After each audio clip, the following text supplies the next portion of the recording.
Hello, everyone who is coming in for our monthly virtual tour of intentional communities. We're so glad that you are here.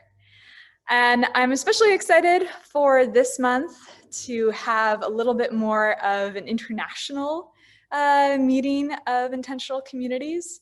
My name is Cynthia, and I am a co-director at the Foundation for Intentional Community, FIC. And I live myself at a community called Headwaters Eco Village in Vermont. But we're not going to talk about my community today so much as hear from all of these wonderful presenters. Let's go to our next community, Valley of Light, located in Virginia in the Blue Ridge Mountains.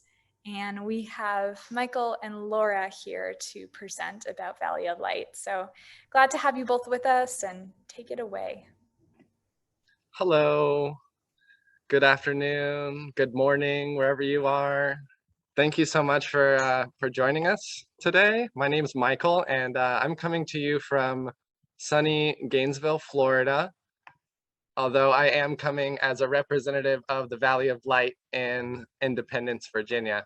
And I was introduced to the Valley of Light by my wife, my partner, on a 2-week vacation / tour of intentional communities. And she knew about the Valley of Light because she had visited there before for a work conference. And when we went as a family with our son, we just kind of fell in love with it. And everything about it just made so much sense to us. The land, the way the buildings were on the land. And then we started to read a little more about the philosophy and all the work that had been put into this community. And we were really excited to become non-resident members for now.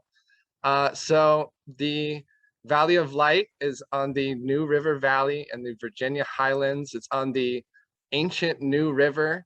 The New River is estimated to be the oldest river in the Western Hemisphere. It was thought that it was there even before the Appalachian Mountains, that the mountains rose up around the river. So there's so much beautiful land, and the 23 acres has some gorgeous houses and gorgeous buildings. The creek that borders the backside of the property is just this little intimate setting. And there's this beautiful kiva that's been built there, a sweat lodge, and here you can see our map. And the genesis of this community was in 2004, when the Oracle Institute was founded as a 501c3 educational charity. And this is kind of the heart of the Valley of Light community, where we're spreading our philosophy of love, truth, light. And we also have the Oracle Institute Press that has been founded. That was founded in 2005.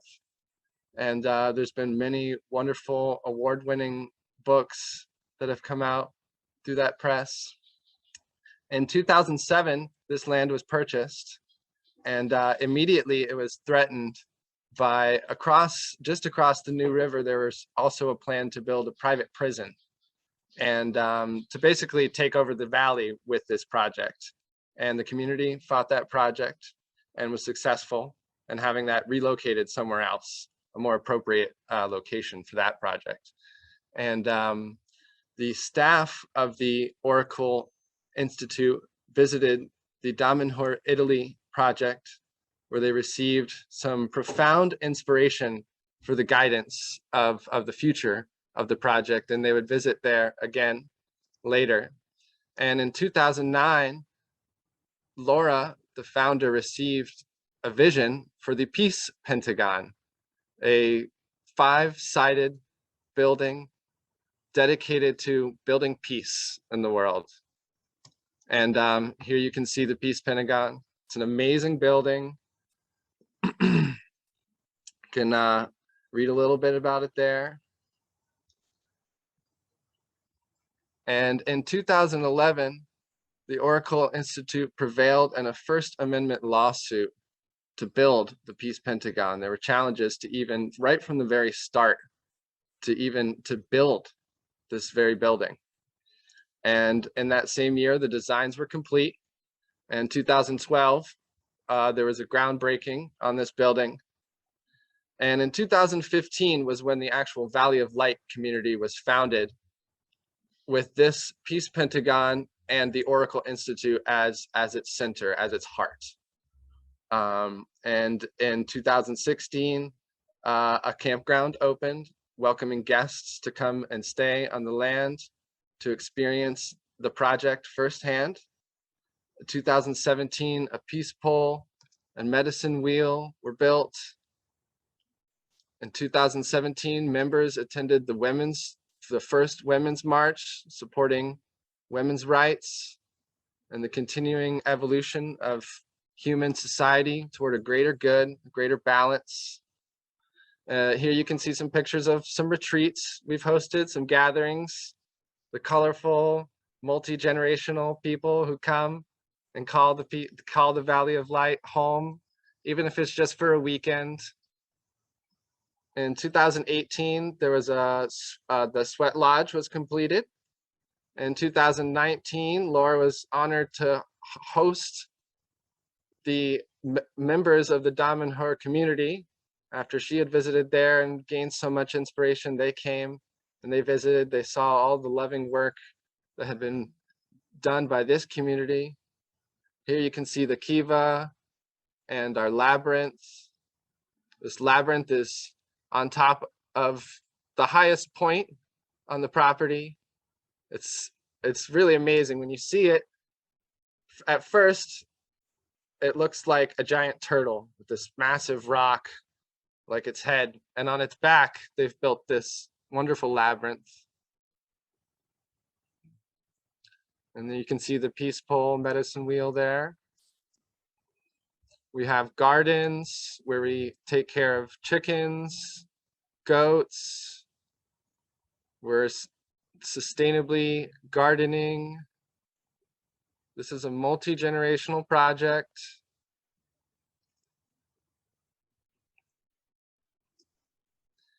And this is a little bit about the central philosophy of our community. We're serving our community and we're serving the world through our own talents, engaging on our own talents in these paths: path of the native, path of the scientist, path of the artisan, path of the peacemaker, and path of the oracle.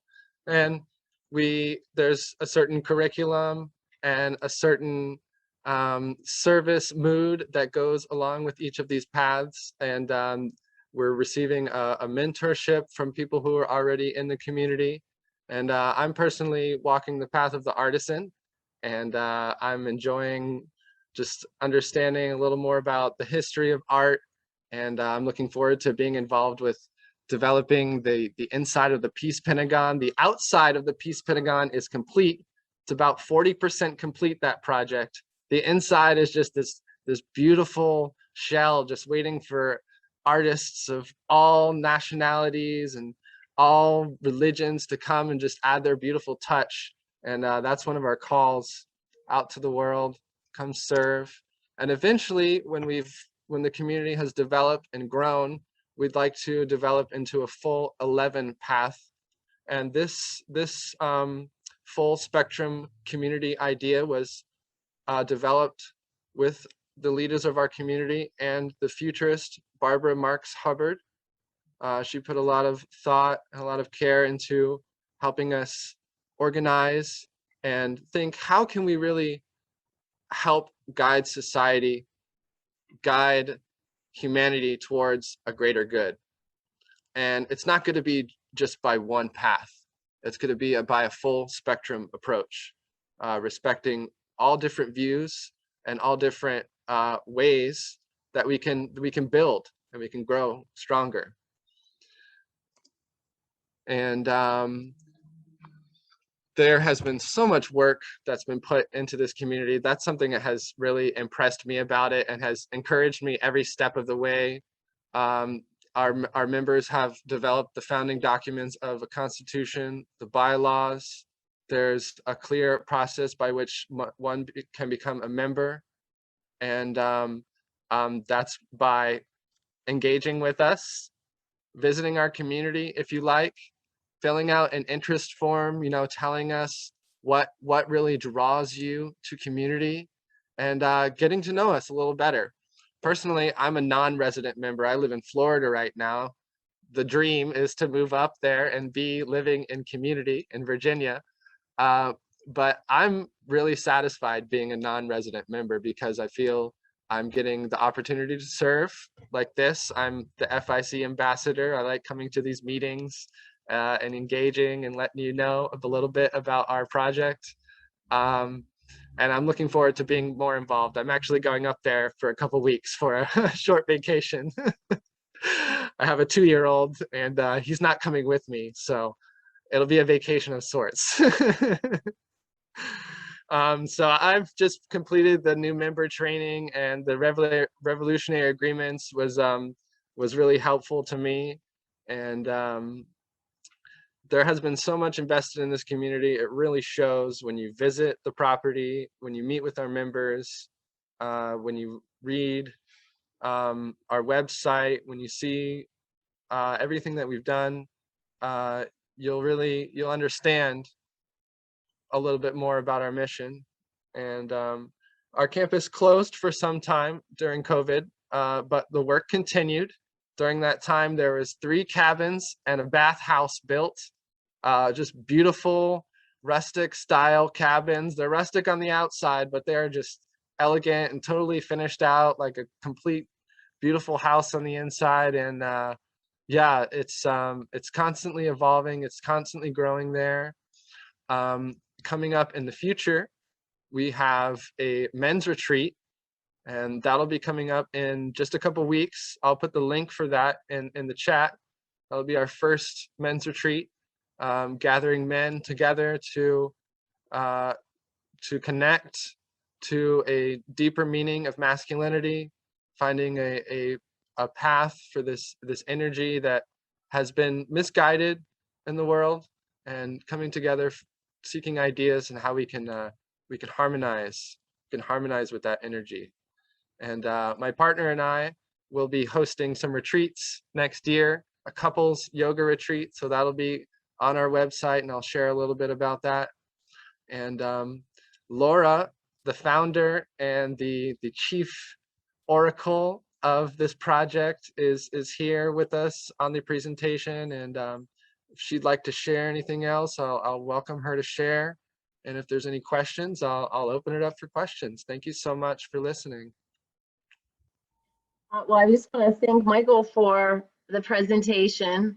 It's true, he is a non-resident member, but it feels like he's been here for quite a while, and he's a great liaison and community ambassador because he's so psyched to get here, and we can't wait for them to move here.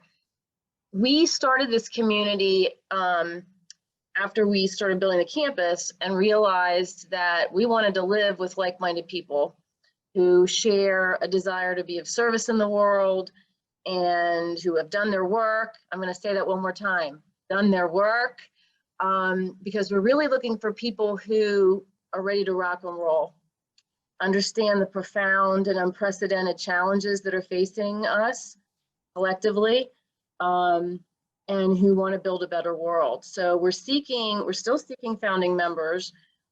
This is definitely not a place where you would come simply to grow food together, though we do that. It's not a place to simply bond and have dinner together and share your life journey, though we do that. The emphasis here is on being a teaching campus, and we're heavily patterned on the Federation of Damanhur in Italy. We have a very close connection to Damanhur, as a matter of fact. We publish books for them in the United States. And we just believe time is of the essence, and that if we want to save this precious planet, including ourselves, we better get in service quickly. So that's the characteristics we're looking for in members who live here. Okay. And we welcome people to visit. We really do. Now that COVID's a little under control anyway, we're starting to do visits again.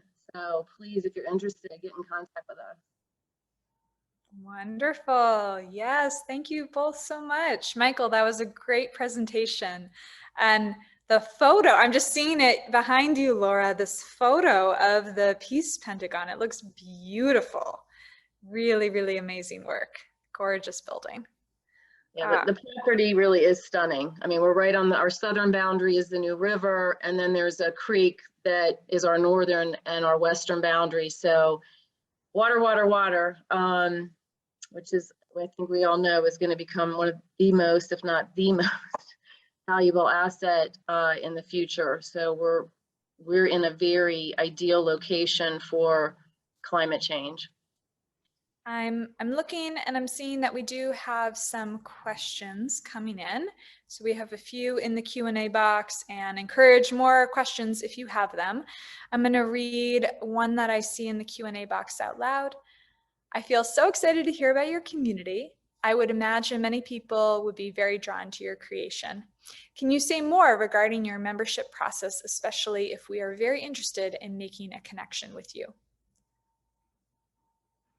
Sure. So let me just put this out there as a general statement. We spent years, literally years, doing research, contacting communities that we admire, asking to see their founding documents so that we wouldn't make some of the mistakes that others make. And that doesn't mean we're doing things perfectly. It just means we did our due diligence. So with regard to the acceptance process, we start with an interest form. It's just a 2-page fill in the blank form, just get to know you. Then we Zoom. The Zoom step was introduced during COVID. And we can learn a lot sitting for an hour in Zoom, a lot.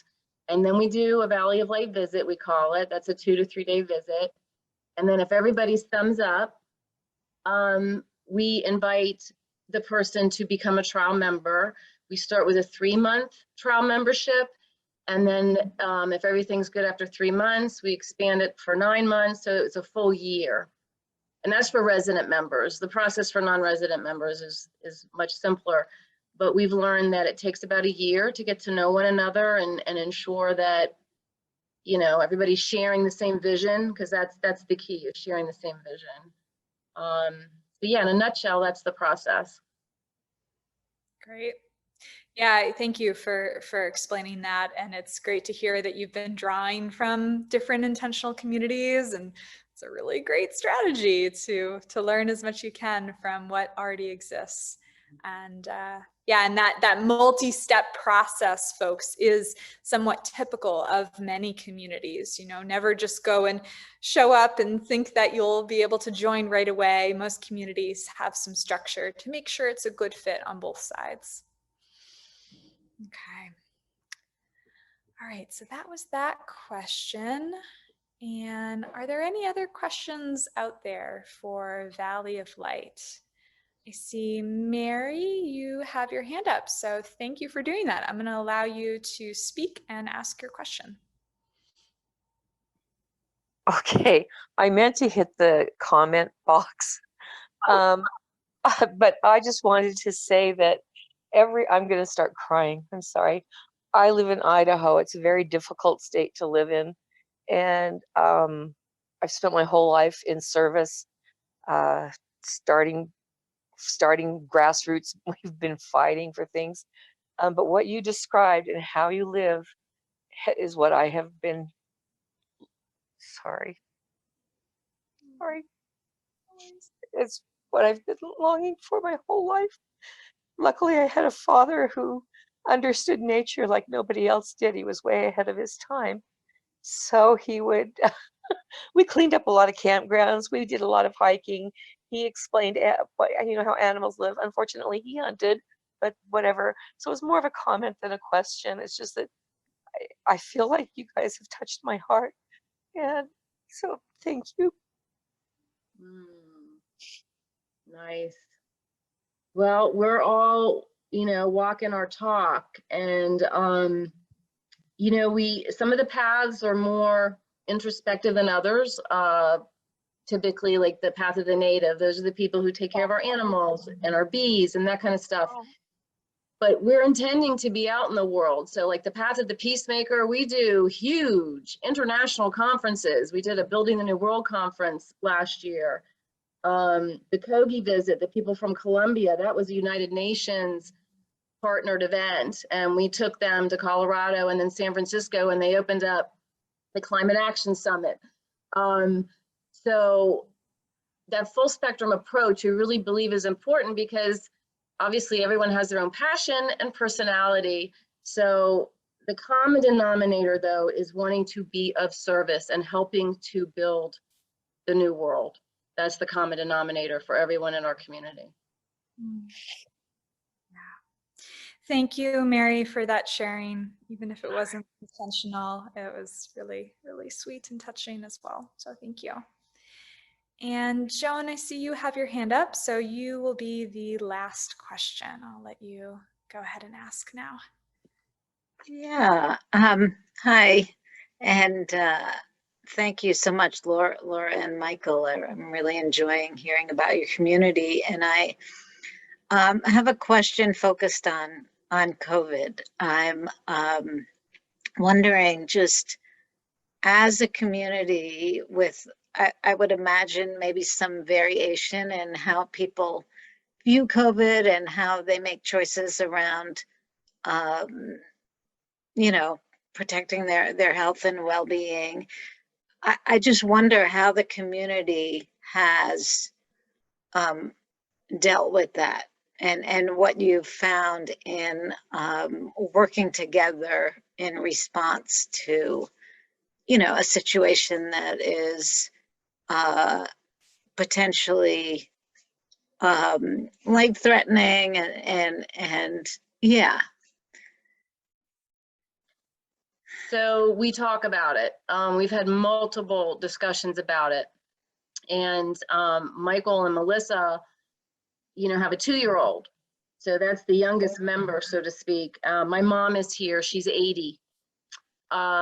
So we're following the science, to answer your question. And while there's some dispute about some of the science, for instance, the booster, we're still researching. Is it all hype? Is it bullshit? Do they just, they just want to make some money here on the booster?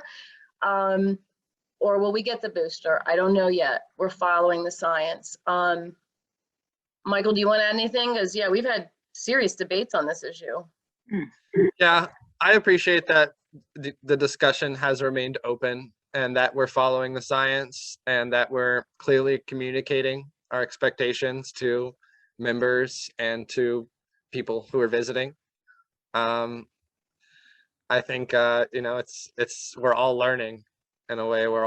The community is learning. We're all learning as individuals how to respond to it, and yeah, I think we've found a good balance for now, and it's something that will remain to be discussed and remain to be open, and subject to change. And yeah, I think the most important part is that the community, the project, has stayed together, and that things are going on, and people are staying healthy. Yeah. And what are your expectations? Just out of curiosity, if I was, interested in coming to visit. That visitors are vaccinated. Yes, we expect people who are visiting to be vaccinated. Okay. Yeah, if they're visiting as a potential VOL member, that's true. We do Airbnb some of our facilities when not in use. So I'm not making Airbnb people, Sure. tell me whether they've been vaccinated. But for so far, that's the decision we've made with regard to the community. And we are taking it one step at a time. Yeah, everyone has to be vaccinated. Okay, thank you. Yeah. Thank you, Joan, for that question. It was a good one. And it was also nice to hear your voice again. Yeah, I appreciate you both for that answer. And I know it's been something most communities have had to grapple with, and it's not easy. Yeah, thank you again so much for your presentation, and thank you everyone for those great questions. And Julia, you'll go next. I'm so excited to hear about the community that you are developing in Puerto Rico. Great to have you with us. Yeah, thank you, Cynthia, and thank you, Michael and Laura. That's really, really beautiful. My community is maybe on the far end of the spectrum from you guys, just in terms of development. It sounds like you guys have been around for a long time. And my community, I co-founded it with my partner, and we just started in May of this year. And we just got our first full-time or long-term resident a couple months ago. Hi guys, I'm Julia. And I'm talking from Roots and Water.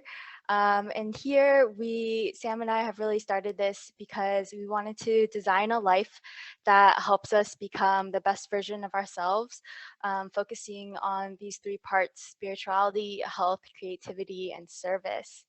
And what we've noticed, we're both from the US, I'm from LA, Sam's originally from Boston.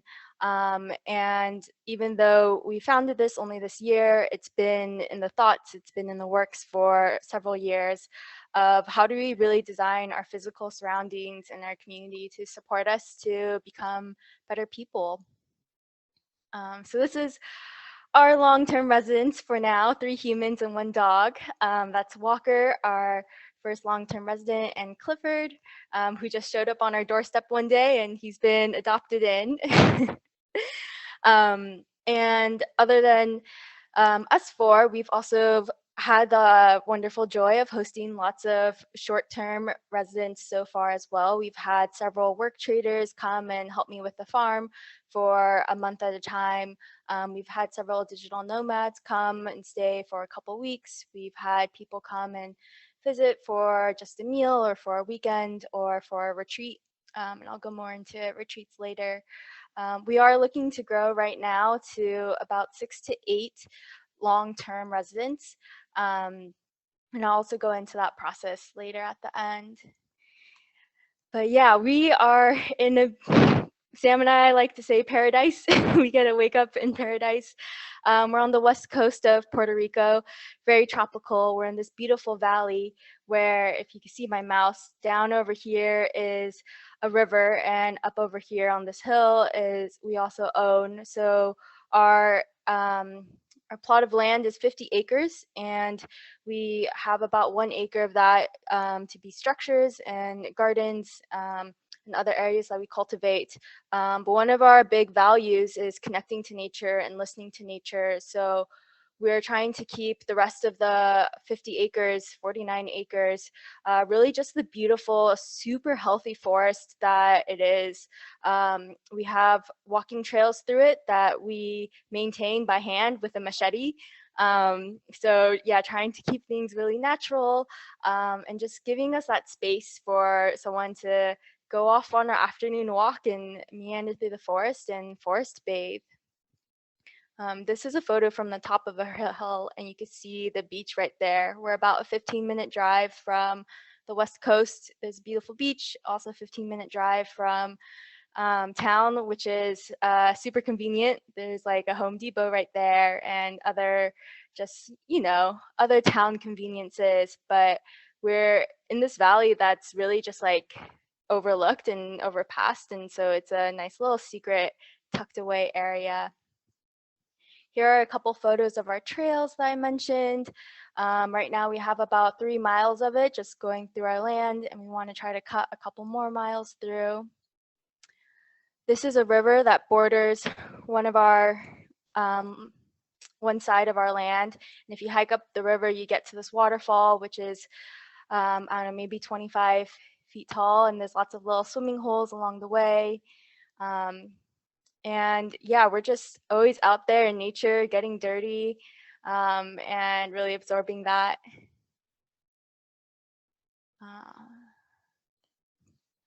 So this is a quick little snapshot of our houses. They're really just modest and simple, and we try to keep everything in our house pretty minimalist and purposeful. That's one of the things that we noticed about our surroundings while living in cities in the US is just that there's so many little distractions in our house, like so many distractions even on our phone that keep us from diving deeply into our emotions or what we're feeling in our bodies. And we want to be able to connect with those feelings and learn from them in a a healthy and very like consciously direct way.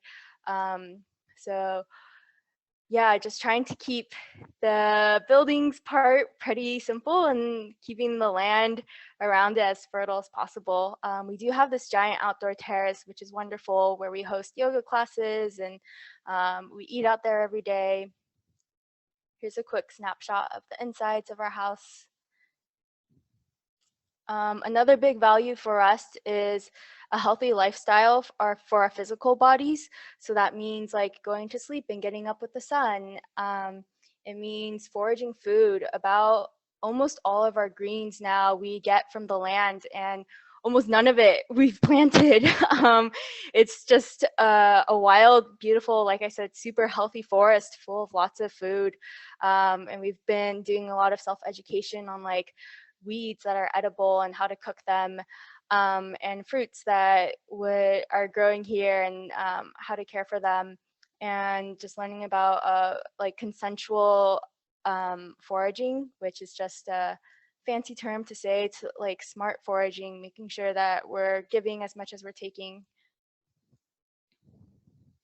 Another value for us is creativity and cultivating joy, celebrating joy. So this was for Walker's birthday. We had some friends who are body painters over, and just painting and having fun. Being in our physical bodies, like I said, is really big for us. So we've had visitors come and just do some acro yoga or trade Thai massage. This is a snapshot from a dance circle that this wonderful lady led after our cacao ceremony. It was very spontaneous and really wonderful. Another big value for us is connecting to the local community. So we hold yoga classes every Friday that are free and open to the public out on our terrace. And when people come, we like to trade skills and teach them how to do acro yoga, or help babysit their toddlers while they go off and learn how to cut down banana trees. And another thing that we're doing here is focusing on healing, just physical, mental, spiritual healing. And so we've hosted a couple of retreats here, like I said. One of them has been like just a day-long cacao ceremony with ecstatic dance. We've also held a weekend-long retreat. And just letting that space for people to come and experience the wonderful gift of this land that we have, and also to unplug a little bit from life, from the world and the distractions of maybe certain expectations there or certain lifestyles there. And I think the most important thing for our community is this belief that there's a spiritual world and that we could do our part in cultivating that and growing along our spiritual path, especially through contemplative meditation. And hand in hand with that is this belief that we need to accept everyone where they are on their spiritual path. So for example, Walker, Sam, and I all hold different spiritual beliefs. I'm Catholic, and Sam has done a bunch of different Buddhist exercises, and as well as Hindu teachings, and as has Walker. And so we're all sitting here in this room doing something differently, but also doing it together and being able to support each other in that. And that's really the foundation of why we built this community and this little hub that is both connected to the world and the outside community, but also a little bit insular, so that you could go away and disconnect yourself from maybe these unhealthy addictions that your normal life in the world may cause you to have, and allow yourself the space to grow spiritually. And I just want to finish really quickly with a couple ways to contact us. We do have a website with a lot of information and Instagram, and on our website you can find a visitor interest form and also a WhatsApp group to stay in contact for different things. We have, like I said, we're trying to grow our long-term community members. which is a process like the Valley of Light has said, where there's often an interview process and multiple stays. But we also have this WhatsApp group for people who aren't living here and just want to stay in touch with events, because we do put on a lot of just like day-long events and ceremonies for people to join in.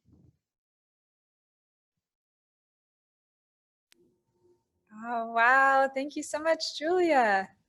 Yeah. Really great presentation. And you have such a gorgeous piece of land. And I love all of those activities that you're doing. It seems like a super fun, fun community that you're creating. So, and very practical and grounded as well. So congratulations on that. And it's amazing to think that you only recently started. Seems like you have a lot going on. Thank you. Yeah. Any questions for Julia? Anything you're curious about to learn more from Roots and Water? I do see in the chat box that we have a question from Carmen asking who owns the land? That's the first question. And will new members get to eventually own communally the land? Yeah, that's a great question. So right now the land is technically under Sam's name, but our future vision is that within a couple of years, we'll be able to put this all into a nonprofit and basically have the board of nonprofit own this land. And that board will be made up of the long-term residents here. Great, nice. Nice. Yeah, I think a lot of communities start out that way with one person owning the land or the property and then making that transition to a group structure. So glad that that's in the works for you. And any other questions that I might be missing? Feel free, if you have questions, to raise your hand. I love hearing more voices. Michael, go ahead, ask your question. How many guests can stay on the property, and can people camp on the land? Yeah, we do have a little bit of space for camping. Right now we have 7 bedrooms that are open technically. We Airbnb a couple of them when they're not in use. Well, I guess 5 of the 7 bedrooms are open. And that fluctuates with if people are willing to share rooms or not. Like we are planning a retreat upcoming where we'll host maybe like 12 to 16 people. And in that case, we're gonna stick in a couple more mattresses into the bedrooms. We've also had people just sleep on sleeping bags on our terrace, and that's super beautiful because you're under the stars and there's no bugs, like literally no mosquitoes, because we have a bunch of bats. And they're super fun to watch, just like zipping above your head and like eating all the insects. So yeah, the amount of people we could hold, I would say like max right now would be maybe around the 16-person mark for a short-term event, but not for a long-term. Yeah. Good question. Another question, are you encouraging local Puerto Ricans to explore joining the community? If so, through which outlets? Yeah, so we have been really focused actually in getting local Puerto Ricans here. So we're part of several different WhatsApp groups that all have different interests, like for example, an acro-yoga WhatsApp group or a healthy eating WhatsApp group. And we help advertise our space there.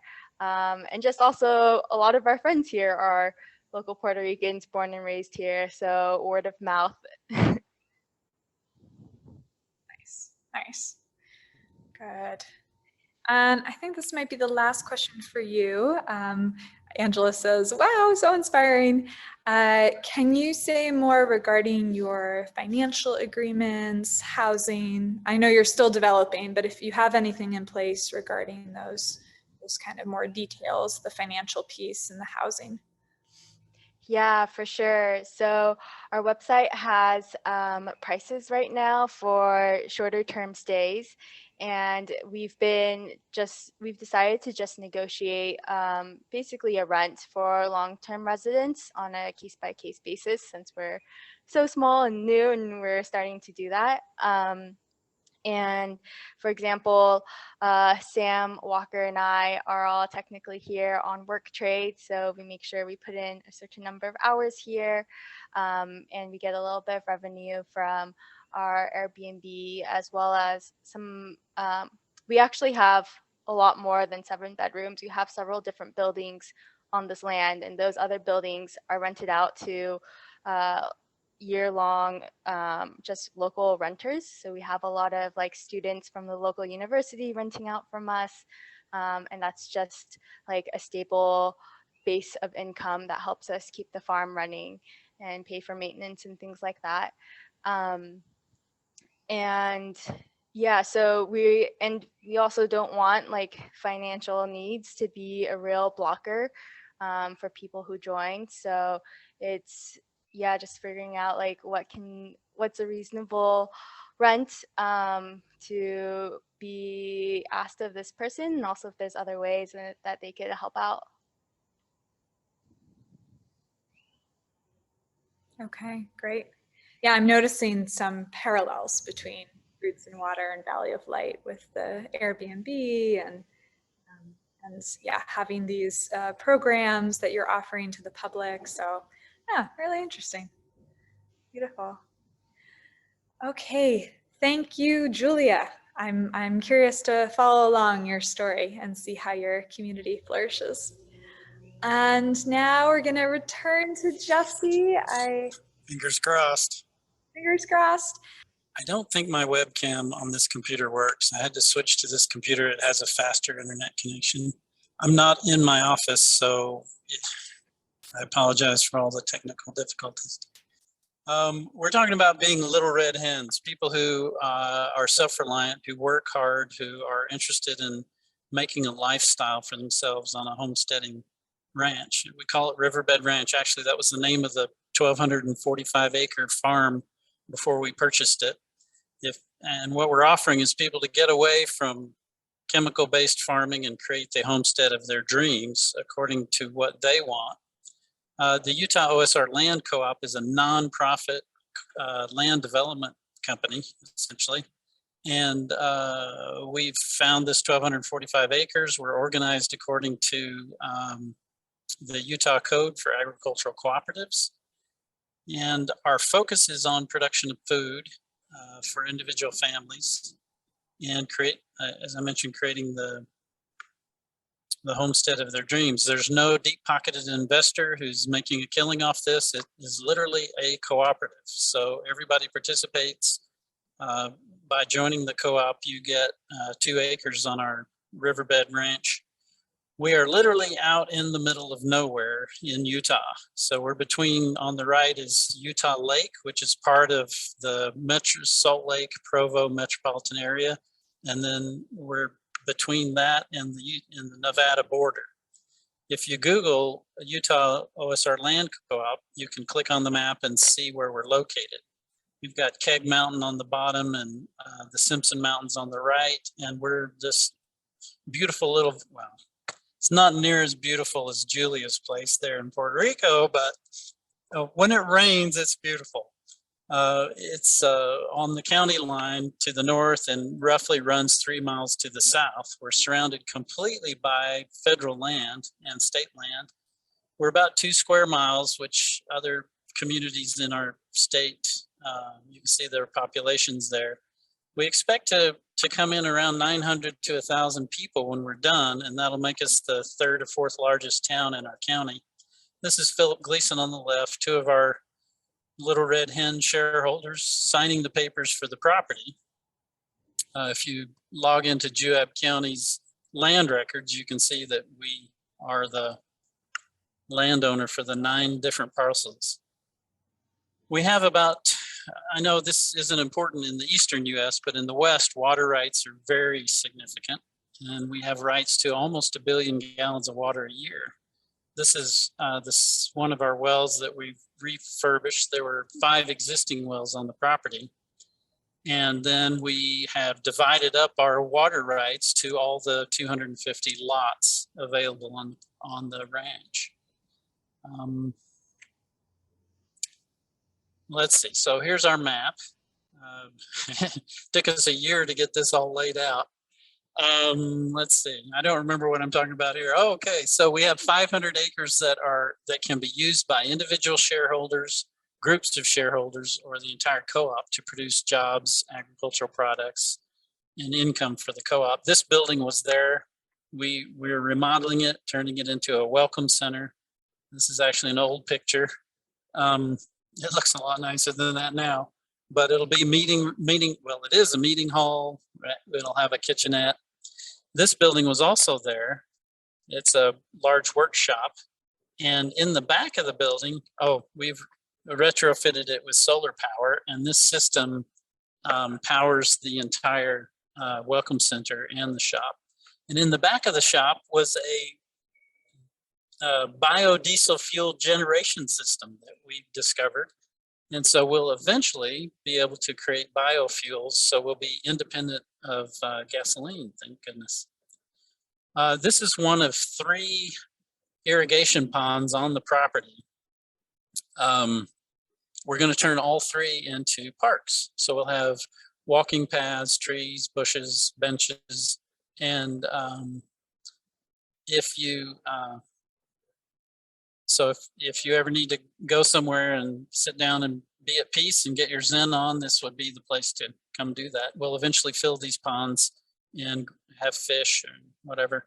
We also have a concrete plant. One of our shareholders said, hey, for my home-based business, I want to do a concrete plant because we need concrete. So we're saving our shareholders a ton of money on importing concrete from the nearest town, which is 50 miles away. So that's been extraordinarily helpful as far as pouring foundations and building walls and things. Again, it's a co-op, so we have social events as well as that happen naturally. We don't lead that. Back to the map, this diagonal area running through the property is our green belt. We call it the green belt. It's actually a flood water catchment system. It's 200 feet wide. It'll have horse trails. And because it's at an angle, it created all these funky shaped lots next to it. And those are larger than 2 acres. And you can actually get those if you pay more for your share, the extra money over the $25,000 goes to plant the trees, to set up the irrigation system, to create the pathways all the way up the middle of the property. Horse trails. We actually, well, I explain that in a minute. We have we're planning to have an equine canine therapy barn, which will be located. This is the social downtown, if you will, where we have our 7 support projects. We have an Academy of Self-Reliance Research Center. We have a K-12 school, medical facility, retirement facility. I forgot what goes there. An equine canine therapy barn goes there, so it has easy access to the greenbelt for the horses. This is where the second pond is on the property. This is what it looks like now. And that on the right there is the well that will feed that pond. We've refurbished it. Lots of chlorine-free, fluoride-free water. You'll have to add that yourself if you want those. So, we do tours every Saturday, except today, or except this weekend, because I'll be here. We have lots of people getting sources of water. You have to do wells here, and we have people put in water tanks. And we're producing, the focus is on producing food. This is the Vazani family, their greenhouse. This is another family. I don't know if for us, this is very green. We're very impressed with the food quality, the plant quality. We have people building homes. This is actually an ICF home, insulated concrete forms. Not everyone's building that way. This family put up a barn and said, hey, we need help, and gobs of people showed up. We have, so this is the completed barn. This is another barn that was put up in a couple of days professionally. Let's see. Oh, this red dotted line here is actually the fence line, and for some reason it doesn't match the property line. So all of those weird shaped lot or spaces belong to the Bureau of Land Management. We can't build on them, don't plan to, but we can use them for, you know, grazing goats or whatever. This one, we're planning on putting in a BMX bike course and a Tough Mudder course so the kids can run off their excess energy.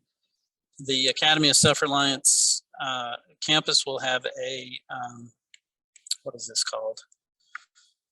Oh, shoot, I forgot. Course to help kids learn resilience.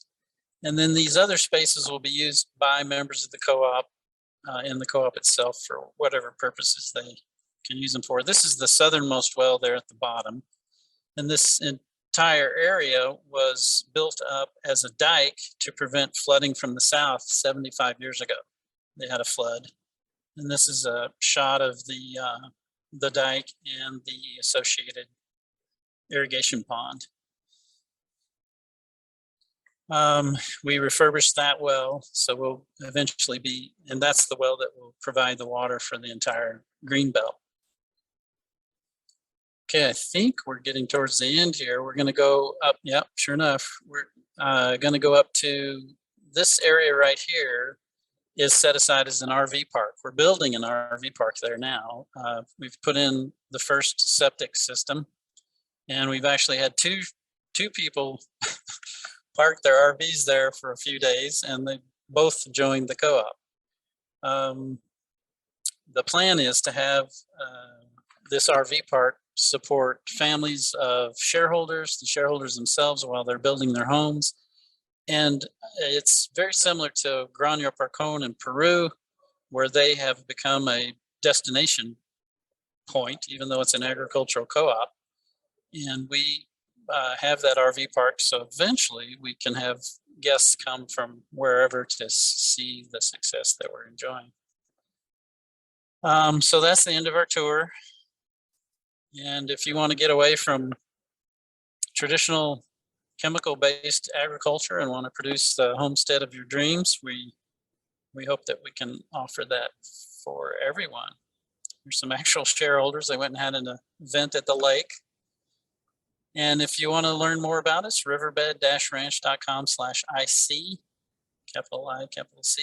And there's a video that tells our backstory. It goes into much greater detail about what we're doing. And invite you to participate if that's of interest. Happy to take questions. So that was a great presentation. I'm glad that the video ended up working and we get a peek. Yeah. I'm trying not to be stressed. All right. So yeah, I'm happy to take questions. Sure. I had a question off the bat for you. How many members and buildings, like where are things Sure. at currently? Yeah, that's a great question. We have 80, we've sold 85 shares. There are 15 families living there now, all in RVs, you know, building the infrastructure, putting in their septic systems, their solar systems, and at least 15 children involved. We expect that to go up quite a bit even before the end of the year. I believe there are 10, I don't know the exact number, but there are at least 10 homes under construction. COVID, you know, goofed up the supply chain. We had to wait 4 months for floor joists for some of our homes, which was unpleasant, but we got them now and we're moving ahead. So we're excited about that. One of the questions that was asked an earlier presenter was about COVID vaccinations and all that. Our project is called Operation Self-Reliance. We're very much into families doing what's best for them. So we don't impose any kind of restrictions of any kind on vaccines or masks or any of that. It's completely up to the individual families to govern themselves. So. Okay, great. Yeah, I'm glad you mentioned that. That's been a question we've had, and we have certainly had people looking for communities like yours that don't have much in the way of restrictions. So good. Very much a libertarian thing. I see Marie made the comment, looks daunting but very inspiring. You have no idea how hard it is to build a town until you try it. We're amazed at how restrictive American society is when it comes to doing this. I'm imagine that other presenters are very familiar with this. Government agencies are very quick to say, well, you can't do it that way. You have to do it our way, so it will fit in our form. And it's like, no, that's not what we're doing. The state water rights department tried to bully us into doing a centralized water system. And we explained over and over again that we're creating independent, self-sufficient homesteads. So everyone has their own water supply, their own power, their own septic system, completely independent. So that, in a community, if the water line gets broken, you've got 100 families that don't have water. In our community, if your well goes down, you've got 4 neighbors who can run a garden hose over to your house. So we think there's wisdom, very much wisdom, in everybody being independent. Great. Yeah, it's such a large scale. I hadn't quite realized that you are not just a community; it's a town. A town. Yeah, and everything that a town of our size can support will have. Yeah. Yes, everyone is drilling their own well. The local well drilling family, third generation well drillers, came by and said, oh yeah, you guys could drill a well every 50 feet if you wanted to. We have 3 layers of an underground river running underneath us. There's thousands of acres to the south of us that are Bureau of Land Management land that will never be developed. And all the rain that soaks into that property has nowhere else to go except underground through our valley. So we've, it is kind of expensive. Not as expensive as land. We had a friend who bought 3 acres an hour north of Boise, Idaho, and he paid $100,000 an acre. And we think we have a lot to offer, even though you could go out by yourself and buy a couple of acres yourself, but you won't have community. You won't have, you won't have like-minded neighbors, being self-sufficient, surrounded by those type of people. Yes, everyone builds their own septic system. Yeah. So it obviously isn't for everybody, but obviously it's for a lot of people, because we have people tell us all the time, gosh, we've been wanting to do this for decades and we never had to, never could figure out how to make it happen, and you guys are making it so easy. So we're thrilled to be able to help the people who this is the solution for them. Yep. I hear that completely. And I think one of the beautiful things about this movement of intentional communities is it's really allowing each community to have that self-determination, to decide how to treat their culture and their infrastructure, all of those things, bringing it down to a very local level to facilitate people finding those other folks who share their values. Right, exactly. Yeah. Okay. No critical race theory in our school. No, there isn't. Actually, our focus is going to be on agriculture, because we believe that food is the future of civilization. Civilizations rise and fall, and whether or not you believe ours is on its way out, we think it's wise to keep passing on the capacity and ability and skills to grow food. Nice. There was a question about styrofoam forms for walls. There's 3 homes being built that way. I don't know if anyone else is going to build them that way. We're leaving that completely up to each shareholder. Okay. They are definitely energy efficient. There's a question about what are the costs? So 25,000 for a share in the co-op, and that gets you, you can pick any of the lots from 2 to 2.4 acres. It gets you a vote in the co-op. It gets you first dibs on any jobs that the co-op might create. Let's see, a vote in the co-op, I said that, I think. And I don't remember what else. You can check out the website to learn more about that. Oh, a two acre, at least 2 acre feet of water rights, which is plenty of water for a 2 acre lot to grow food if you're using drip irrigation. And the board is actually looking into giving each shareholder more than 2 acre feet. We have nearly 1 billion rights to nearly 1 billion gallons of well water. So we're hoping to use that, and then we can apply for more if we need it. Interesting. This concept of water rights is so foreign to me as an East Coast person. Wow. Yeah, the whole Western U.S. is essentially a desert. And in the 1800s, you could get killed for stealing your neighbor's water. It was not, you know, it's worse than stealing their horse. So, yeah, water's life here. Yeah. And Laura has asked, is it hard, easy to get more water rights? Well, the current water rights, we've divided those up between all the lots. So just by joining, you get water rights. If you want additional water rights, you have to show that you have to show the state that you're using all the water rights that you have and need more. Gotcha. So the difficulty of that,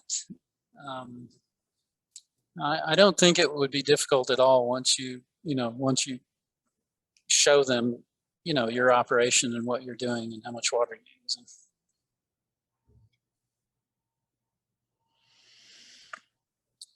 When you originally bought the rights, is it like a stock exchange?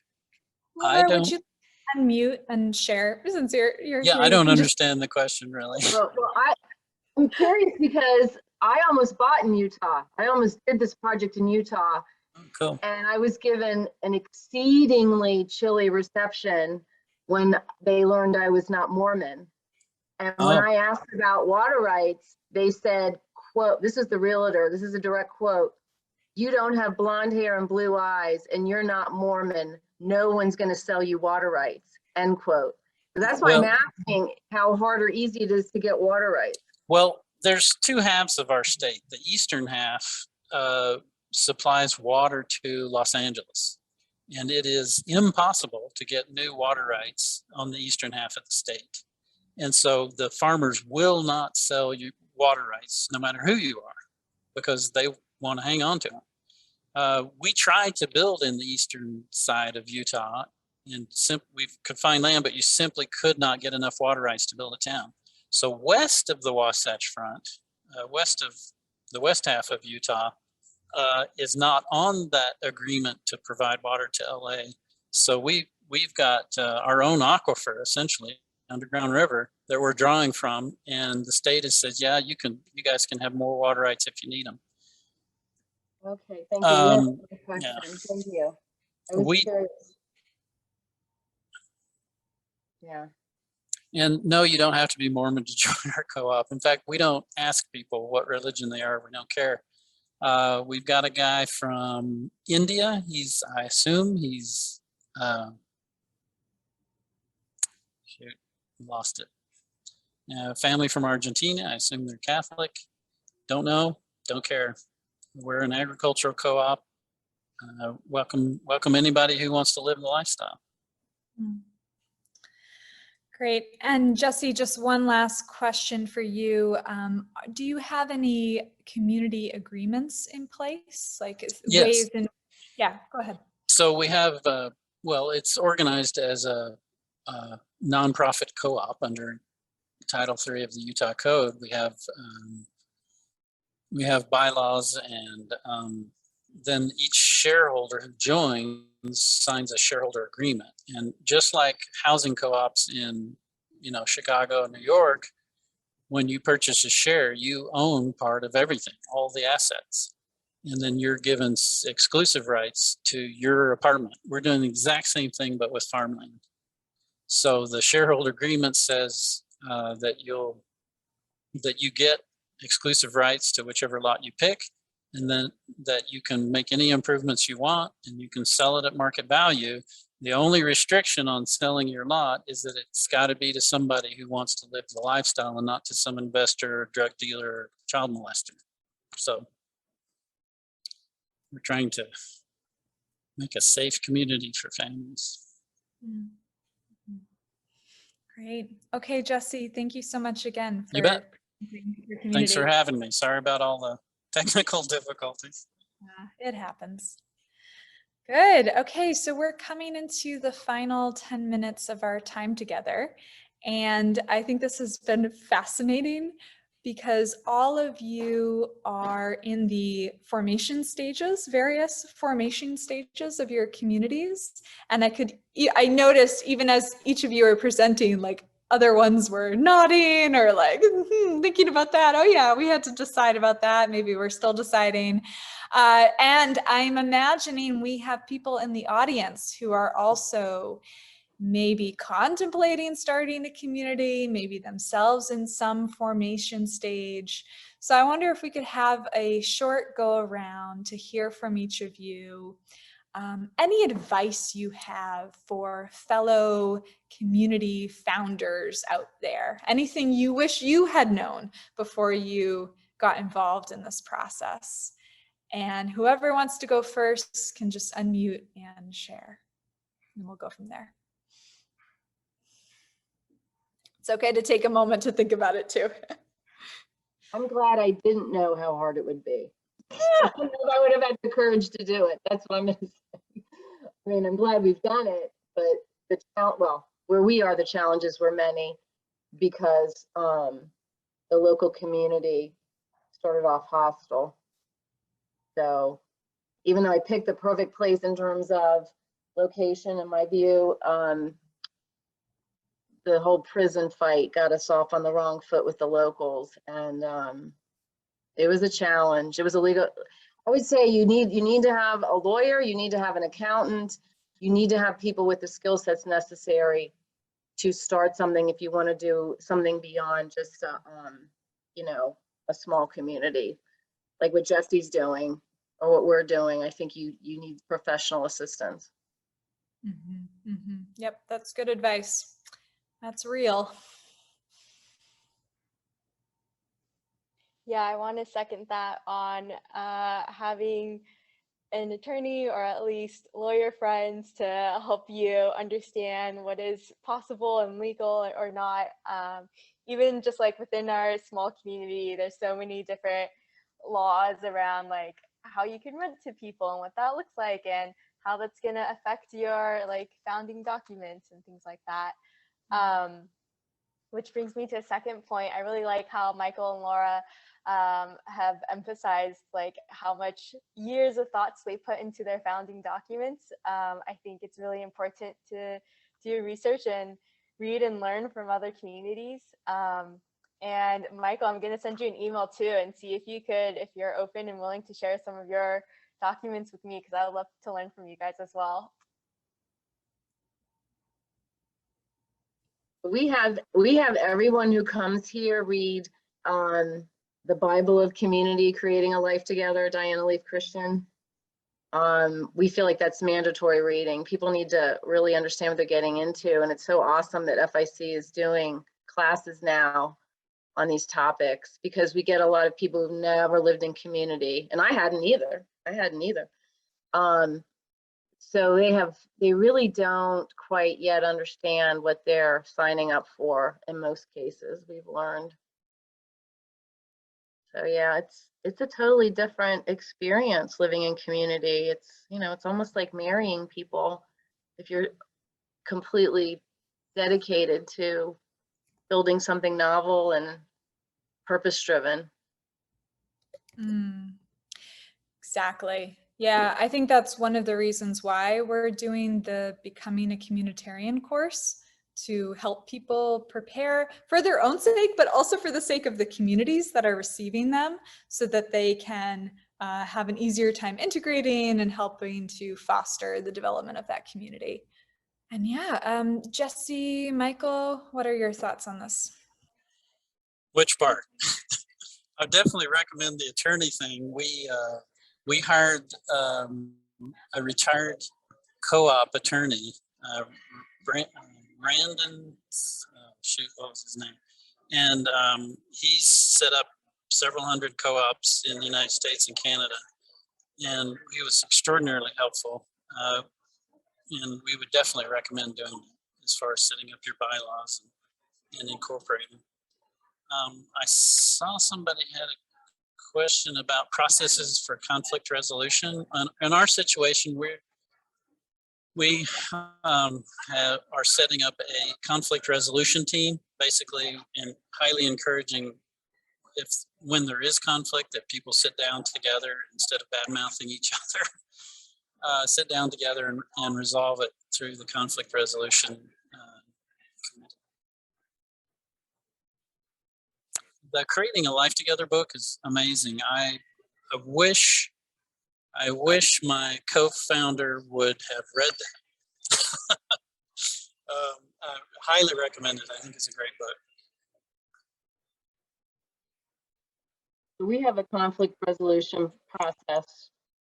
And that too, we studied the processes used at about, I don't know, 10 different communities, because it comes up, you know, it comes up. Sooner or later, there is a conflict, there's a disagreement, and it's really, I think, important to have it transparent, you know, in written form so everybody knows. And yeah, triangulation in the community is poison.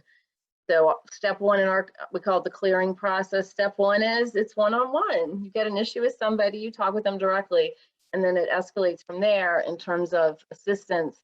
But it's absolutely critical to have a process in place. Yep, good advice. Michael, any other advice you would give to community? Yeah, I'm not necessarily a community founder, but I do have some experience living in community. I lived for 6 or 7 years in the ashrams of the Hare Krishna movement. And I was very immersed in community, living in the temples and working full time for the churches. So yeah, and now I'm coming to the Valley of Light, not as a pioneer. Laura is Laura, and the people who have already put so much work are in that pioneer stage. I'm more of a settler. I'm coming along, and the land has already been established. And yeah, that's an idea that's talked about in Creating a Life Together, that there's kind of different phases of people who come to a community. So I don't really have that pioneer spirit to go out there and buy land on my own, right? So I'm grateful that there are people who've done that and who are willing and who are ready to receive that kind of energy into their project. So yeah, for me, it was the process of stepping away from living in the Krishna temple was a process of just realizing what I really needed in my life. What were my priorities? What was the vision that I had long-term for my life? So as someone who's seeking community, who's looking for community, it's so important to have that clarity of vision. Really, what are you expecting out of life in that community? And can you really have that in that community? Is that a realistic expectation to have from that particular time and place? So yeah, it's important to get to know the members of the community, visit them if you can. If they have a process of non-resident membership, start with that if you can, because you'll learn so much about people and how they communicate just through emails, just through Zoom, and then let alone, you know, living around them. Yeah, so really clarifying your intention and understanding what is the vision of this community, and does my intention and the community really go together? I think that's excellent advice. Yeah, it's a relationship between the self and the community. So knowing both really well. And yeah, I love that you brought forward that idea of the pioneer and the settler, and just an invitation for everyone who's listening to sort of tune in with yourself. You know, which energy do I have? Do I really have what it takes? All of the hard work, the access to professional support to pull off creating a community, or should I consider joining one of these folks or the many other groups that are looking for more residents and already have something set up? So great. I think we are going to call that a wrap. I want to thank you each so much for your time, for all of your hard work developing the communities that you're a part of, and big appreciation to everyone who joined. I'm going to put a link into the chat. That is our evaluation form. We'd love to know what you thought about this event. As I mentioned, this is an event that we're going to be doing on the 4th Thursday of every month. So let us know how we can do better. If you are a community that is looking to present yourself, any communities out there, or if you know of a community that you'd like to invite to present, there's the link. Good. Okay, folks, thank you again for coming. Jesse, Michael, Laura, Julia, take care. Bye-bye.